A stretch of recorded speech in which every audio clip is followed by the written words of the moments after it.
আজকে মন খারাপের মতো কিছু খবর আছে। চেষ্টা করব তার মধ্যেও কিছু মন ভালো করার খবর দেবার জন্য। আপনারা কি একদম ক্লিয়ার দেখতে এবং শুনতে পাচ্ছেন?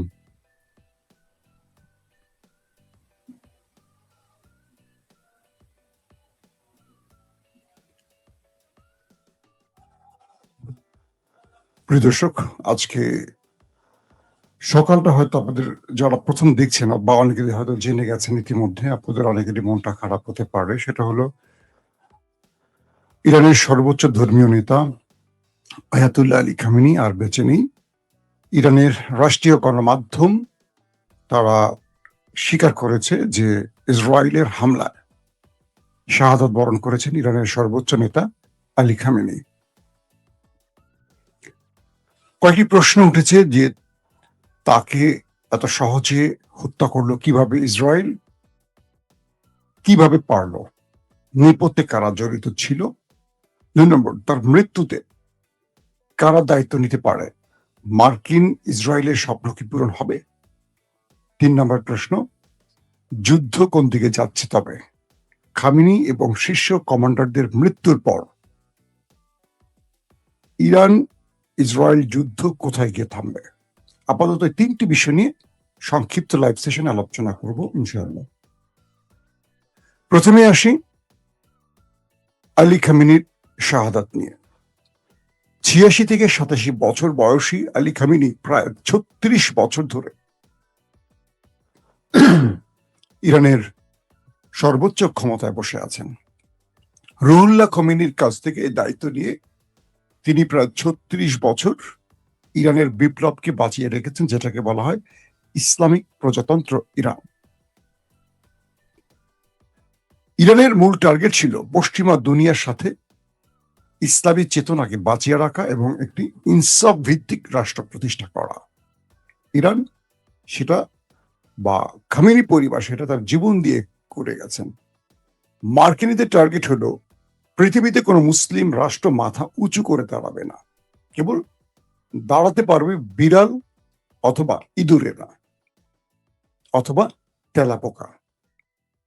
যেমন পৃথিবীতে দাঁড়িয়ে আছে অনেকগুলো ইঁদুর, বিড়াল, তেলাপোকা, আরব রাষ্ট্র নামক আমাদের শেখ, আমাদের ধনকুবের কিছু আমির উমরারা, সৌদি আরব, কাতার, কুয়েত, বাহরাইন, আরব আমিরাত, জর্দান। এখানে আমরা দেখতে পাচ্ছি কি পশ্চিমা দুনিয়ার পাপেটরা, পাপেট বললো না, পশ্চিমা দুনিয়ার কি বলবো, সবচেয়ে নিকৃষ্ট ওয়ার্ড হতে পারে, তারা বসে আছে। ইরানে মানুষের ক্ষমতায়ন প্রতিষ্ঠা করতে চায় আমেরিকা, অর্থাৎ তারা বলছে যে আমরা ইরানে গণতন্ত্র প্রতিষ্ঠা করব, মানুষ যাদেরকে ক্ষমতায় দেখতে চায় তাদের বসাতে চাই, মানুষের ভোটে যারা নির্বাচিত হয় তাদের বসাবো। কত ঠেকা পড়ছে পশ্চিমাদের নিজের খেয়ে ইরানে তারা গণতন্ত্র আনবে। তাহলে আমার প্রশ্ন পশ্চিমা দুনিয়ার কাছে, আপনারা সৌদি আরবে, কাতারে, কুয়েতে, আরব আমিরাতে, জর্দানে, বাহরাইনে সেখানে কেন গণতন্ত্রের কথা বলছেন না, মানুষের সরকারের কথা বলছেন না? সেখানে তো যুগ যুগ না, সেখানে শত শত বছর ধরে ক্ষমতায় বসে আছে রাজারা, রাজাদের পোলারা, রাজাদের নাতিরা, পুতিরা, খুতিরা। তো সেখানে কি মানুষের ভোট দেওয়ার অধিকার থাকা উচিত না? এই প্রশ্ন করা যাবে না, কারণ সৌদি আরব তাদের পেট্রো ডলার বিক্রি করে মূল টাকাটা আমেরিকাকে দিয়ে দেয় ক্ষমতা বাঁচিয়ে রাখার জন্য। তারা আমেরিকার বিশেষ দণ্ডতে তেল মাখে তাদের তেল দিয়ে, আর আমেরিকা মজা পায়, এতে আমেরিকা বলে তোরাই থাকবি ক্ষমতায়। কিন্তু ইরান মুসলিম বিশ্বের মধ্যে মাথা উঁচু করে দাঁড়াবার একটা চেষ্টা করেছে। ইরান বলছে বাকি মুসলিমদেরকে দাঁড়াও, তোমরাও দাঁড়াও, তোমরা যদি না দাঁড়াও ইমাম মাহাদি যে বিজয়ের লক্ষ্যে লড়বে সেই মুসলিম উম্মাকে খুঁজে পাবে কোথায়? এটা ইরানের বক্তব্য ছিল। হ্যাঁ, শিয়া সুন্নি নিয়ে অনেক দ্বন্দ্ব থাকবে, সেই আলোচনা আজকে যাবই না, কেউ এই আলোচনা প্রশ্নই আসে না। লক্ষ্যটা মূল জায়গা ফোকাস, ইরান ফোকাস করছে কি আর আমরা ফোকাস করতে চাই কি? বিষয় হলো ইরান চাইছিল পশ্চিমা দুনিয়ার বিরুদ্ধে বা সেই অসভ্য জাতির বিরুদ্ধে একটা মাথা উঁচু করা জাতি, সেটা একটা ইসলামিক বিপ্লব আনে খামেনি পরিবার বা খামেনিরা সেই খমেনি সিলসিলায় সর্বশেষ ৩৬ বছর টিকে থাকা পৃথিবীতে সর্বাধিক সবচেয়ে বড় ক্ষমতার 36 বছর কিন্তু কেউ টিকে নেই রাষ্ট্রীয় ক্ষমতা, একমাত্র Ali Khamenei, Ayatollah Ali Khamenei ছিলেন তিনি। তিনি কি করেছেন আসলে ইরানের জন্য খেয়াল করেন। তিনি একটা বিপ্লবী বাহিনী তৈরি করেছেন যেটা বিপ্লবের চেতনায়, আইআরজিসি। তিনি মুসলিম বিশ্বে ইরানকে পৃথিবীর কাছে পরিচিত করেছেন কিভাবে? যেখানে কেউ সাহস করে না টোকা দিতে, দখলদার তাদের বুকের মধ্যে টোকা দিয়েছে। যে আমেরিকাকে কেউ চোখ তুলে কথা বলতে পারে না, সেখানে চোখ তুলে তাকিয়েছেন। পারে না না মারে, যেতেন আর না যেতেন, এই শুরুটা ইরান করেছে। আর বাকি মুসলিম দেশগুলো আমেরিকা ইসরায়েলের কাছে মাথাটা নিচু করে বসে থাকে আর জি হুজুর করে। যাক, আলী খামেনিকে নিয়ে সবচেয়ে দুঃখজনক যে খবরটি হলো সেটি হলো ধারণা করা হচ্ছে ইরানের ভেতরে তার নিকটস্থ বিশ্বাসঘাতকদের কারণে তার এই মৃত্যুটা হতে পারে। কিরকম? আলী খামেনি যে বৈঠকটি করছিলেন তার দপ্তরে, এই বৈঠকটির তথ্য পুরোপুরি গোপন ছিল। হাতে গোনা কজন ব্যক্তি জানতেন। যারা জানতেন আইআরজিসির শীর্ষ কমান্ডার, শীর্ষ পলিটিশিয়ান যারা থাকবেন সেই মিটিং এ, কিছু কমান্ডার আর আলী খামেনি। সূত্রগুলো বলছে যে আমেরিকা বা ইসরায়েল নর্মালি রাতে আক্রমণ করে, কিন্তু এই গোপনীয়, অতি গোপনীয় মিটিংটির খবর যারা জানতেন তাদের মধ্যেই বিশ্বাসঘাতক ছিলেন বলা হচ্ছে। কারণ তারা যেভাবে এই মিটিং কার্যালয় আলী খামেনির অফিসে এসেছিলেন, এটা খুব গোপনীয়তার মাধ্যমে সবকিছু করা হচ্ছিল।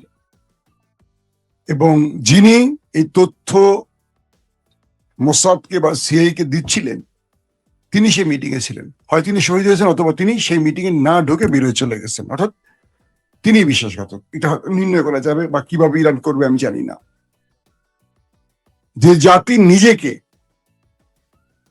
পশ্চিমা দুনিয়ার কাছে বিক্রি করে দেয়, তাদের পাপেট হতে চায়, তাদের ভাগ্যে কি আছে বুঝতে পারছেন। তবে ইরানের সবাই তো এটা না। যেমন আমরা আমাদের দেশের কথা বলি, আমরা অনেক বড় কথা বলি, দিল্লি না কি, দিল্লি না পিন্ডি, পিন্ডি না দিল্লি, কত কথা বলি না আমরা। দিন শেষে তাদের খুশি করতে আমরা ক্ষমতায় বসে পড়ি। রাজনীতির ভোট চাওয়ার সময় বড় বড় স্লোগান দেয়া যায়, দিল্লি নয় পিন্ডি নয়, সবার আগে কি, এরকম একটা স্লোগান আছে। তো দেখেন এখন কি হচ্ছে। বাংলাদেশে পররাষ্ট্রমন্ত্রী বসছেন মার্কিন চয়েস, স্বরাষ্ট্রমন্ত্রী বসেছেন ভারতীয় চয়েস। বাংলাদেশ কোথায়? ভারতের আর আমেরিকার চয়েসে যদি হবে, বাংলাদেশের চয়েসটা কোথায়? এটা তো আমাদের, আমরা মুসলিম জাতি, আমরা ভোট দিচ্ছি কাকে? চোরকে, বাটপারকে, লুটেরাকে, ঋণ খেলাপিদের আমরাই ভোট দিয়ে বিজয়ী করছি। আবার আমরাই বলছি জিনিসপত্রের দাম বাড়ছে কেন? আবার আমরাই বলছি ধর্ষণ বন্ধ হচ্ছে না কেন? আবার আমরাই বলছি এই দেশে শান্তি আসবে কবে? আমাদের মধ্যে সোনার ছেলেগুলোকে আমরা মানে যে সোনার ছেলেরা যেখানে সেখানে গিয়ে ধর্ষণ করে, তাদেরকে আমরা বেছে নিচ্ছি আমাদের নেতা হিসাবে। তো সেই জাতির ভাগে কি আসবে বলেন? এই জাতিকে আপনি কিভাবে পথ দেখাবেন? এই জাতি যখন রাস্তায় ভিক্ষা করে, ভিক্ষা দিবেন না যে তোমরাই তো ভিক্ষুক হয়েছে নিজেদের দোষে। তোমরা তো থাকবা মাথা উঁচু করে, তোমাদের কি নেই, সম্পদ সব আছে, তোমরা ভিক্ষা করছো কেন? তোমরা তোমাদের নেতা চয়েস করছো তাদেরকে, যারা সব লুট করে বিদেশে নিয়ে যাচ্ছে, আর তোমরা ফকির হচ্ছ। সো ভিক্ষা করি খাও তোমাদের জন্য। তোমরা যেমন, আল্লাহ তোমাদের জন্য সেই নেতা পাঠিয়েছে। ইরানে আলী খামেনিকে তার জনগণদের চয়েস করে বসিয়েছে, তাই না? ইরান যারা ঘুরেছেন তারা জানেন একটা সাজানো গোছানো দুনিয়া। ইরানকে অর্থনৈতিক ভাবে শুধু আমেরিকা স্যাংশন দিয়ে এভাবে ডাউনে রেখেছে, কিন্তু ইরান এক সম্ভাবনাময় দেশ, তেল গ্যাস সব আছে, সব তারা ব্যবহার করছে। তারা নিজের প্রযুক্তিতে আমেরিকাকে, ইসরায়েলকে চ্যালেঞ্জ করছে নিজের প্রযুক্তি নিয়ে। বুঝতে পারছেন? সেই ইরানকে ডাউন করতে চায় ইরানের মধ্যে বসে থাকা আরো কিছু ব্যক্তিরা, তারা হয়তো বা নিজেকে দেশপ্রেমিক বলবে। এখন কি হচ্ছে, পুরো ইরান জুড়ে আমেরিকা ইসরায়েল অ্যাটাক করেছে, শত শত মানুষ প্রাণ হারিয়েছে। পাশাপাশি ইরান তার সর্বোচ্চ আঘাতটা করেছে। ইরান আবুধাবির সেই বিশাল বিশাল ভবনগুলোকে ছাপা করে ফেলতেছে একটার পর একটা। কেমন লাগে? আবুধাবি মানে আরব আমিরাতে ইসরায়েলি যে ব্যবসা প্রতিষ্ঠানগুলো আছে, বড় বড় ইমারত ভবনগুলো দেখেন আপনারা মাঝে মাঝে, এগুলো টার্গেট করে ইরান হিট করেছে। কাতারে মিসাইলের বর্ষা বহাই দিচ্ছে, বাহরাইনে তাণ্ডব চালাইছে ইরান ব্যাপক আকারে। তারপর ইসরায়েলের ভেতরে তেল আবিব হাইফাতে ম্যাসাকার করে ফেলছে ইরান কালকে রাত থেকে, ব্যাপক অ্যাটাক করেছে। ইরানের আইআরজিসি বলছে তাদের সর্বোচ্চ নেতার মৃত্যুতে তারা শত্রু বাহিনীকে এমন মূল্য চুকাতে বাধ্য করবে যেটা পৃথিবী এর আগে দেখেনি। তার মানে তারা সর্বোচ্চ হামলার ঘোষণা দিয়ে ফেলেছে আইআরজিসি। বলা হচ্ছে এই হামলায় আইআরজিসি প্রধান, সেনাবাহিনীর প্রধান সহ গুরুত্বপূর্ণ অনেক শীর্ষ প্রধানরা মারা গেছে, শাহাদাত বরণ করেছে। মানে আলী খামেনির সাথে তারা সেই বৈঠকে ছিলেন।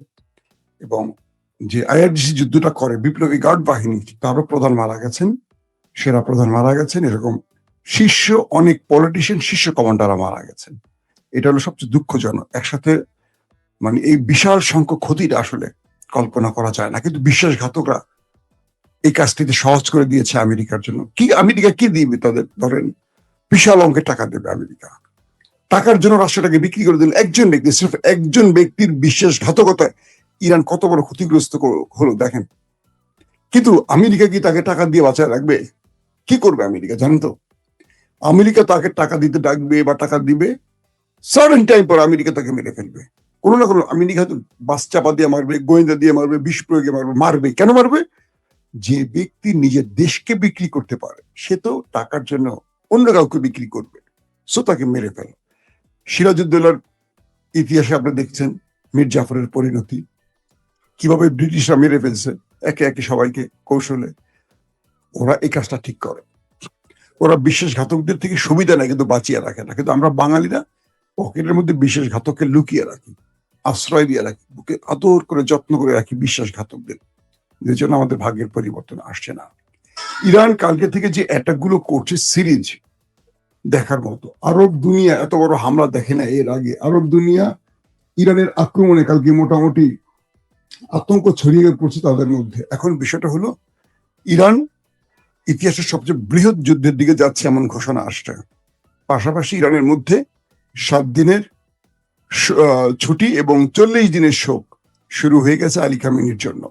তার স্থলাভিষিক্ত কি হতে পারেন এটা নিয়ে বেশ আলোচনা আছে। সেখানে প্রেসিডেন্ট, সর্বোচ্চ বিচারপতি, গার্ডিয়ান কাউন্সিল তারা সমন্বয় করে নতুন ব্যক্তিকে মনোনীত করবেন এবং আয়াতুল্লাহ আলী খামেনির ছেলে মোস্তফার নামটিও আসছে এখানে, যে তিনি হতে পারেন, এবং আরো কয়েকজনের নাম আসছে।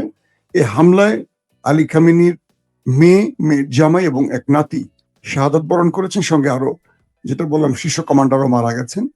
তবে তার ছেলের ব্যাপারে দাবি করা হলো, এখন পর্যন্ত তার ছেলের ব্যাপারে নিশ্চিত করেনি রাষ্ট্রীয় গণমাধ্যম। তার ছেলে মুস্তফা ভালো আছেন, সুস্থ আছেন, এটুকু জানা গেছে। এটুকু আমরা জেনেছি ইরানের গণমাধ্যম সূত্রে। তিনিও পরবর্তী হতে পারেন। এখন ইরান কি করবে? ইরানের যে রেজিম চেঞ্জের টার্গেটটা করেছে মার্কিনীরা, এটা কি সফল হবে কিনা? ইরানের রাষ্ট্রীয় কাঠামোতে রেজিম চেঞ্জ খুব বেশি সুবিধা করতে পারবে না আমেরিকা, ইসরায়েল, কারণ এখানে যে সরকার গঠন প্রক্রিয়াটা সেটা পুরো ভিন্ন। তো এখানে আমেরিকা এখন ইরানের মধ্যে থাকা যারা রাষ্ট্রের বিরুদ্ধে বিদ্রোহ করেছে, আমেরিকার পাপেটরা বা আমেরিকার পুতুলদেরকে আমেরিকা কল করেছে, তোমরা রাস্তায় নেমে আসো, আমরা তোমাদের আশেপাশে আছি, আমরা খোমেনিকে মেরে দিয়েছি, আমরা শীর্ষ কমান্ডারদের মেরে দিয়েছি, তোমরা এবার রাস্তায় নামো, রাস্তায় নেমে তোমরা তোমাদের অধিকার আদায় করো। আমেরিকা বলে দিচ্ছে ইরানের জনগণকে। আমেরিকা ইরানের জনগণকে কি ভালোবাসে বুঝতে পারছেন? হায় রে বেকুবের দুনিয়া রে। কিন্তু এখন পর্যন্ত